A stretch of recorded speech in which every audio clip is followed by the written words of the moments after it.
Fleet Week is taking over San Francisco this weekend. The celebration was envisioned as a tribute to the Bay Area's glory days as a naval hub. But these days, there is a severe lack of ship production in the United States.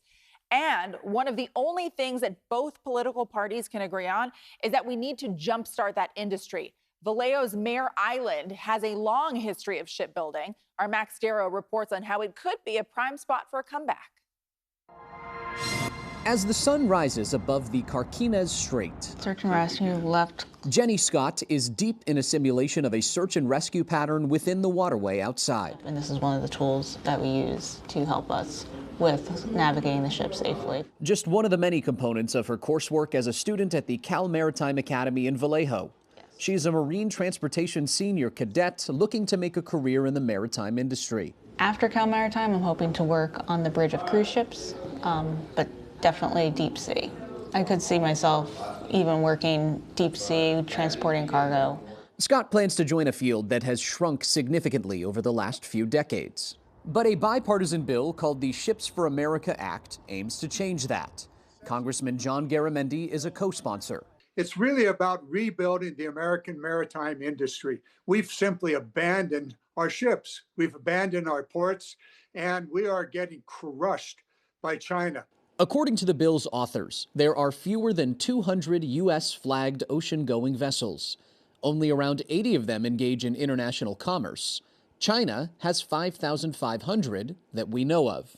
When it comes to shipbuilding, there are 20 shipbuilders in the United States that are capable of building ocean-going vessels. At the end of World War II, there were 80. We can't wait.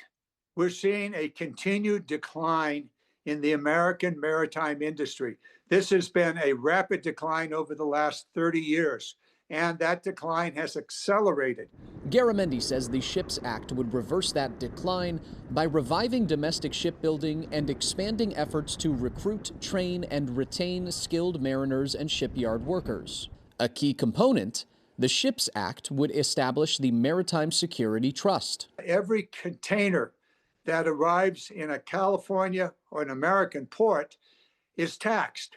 That tax revenue will now be used exclusively for rebuilding our American maritime industry, for the employment, for the education of the workers, for the improvement of the ports themselves. His district has a rich shipbuilding and maritime history. Mare Island is the oldest naval port on the Pacific. It goes back more than 150 years. Which brings us back to Scott and the academy that's called Vallejo home since 1943. A lot of people don't realize the multitude of opportunities and jobs that there are within the maritime industry. She is eager to begin her career on the water, helping safely transport a particular kind of cargo. Because a cruise ship, the cargo, to put it in broad terms, is the passengers versus... And perhaps on a voyage in the not-so-distant future, it'll be more likely she'll come across more U.S.-flagged ships, thanks to a bipartisan effort in 2025.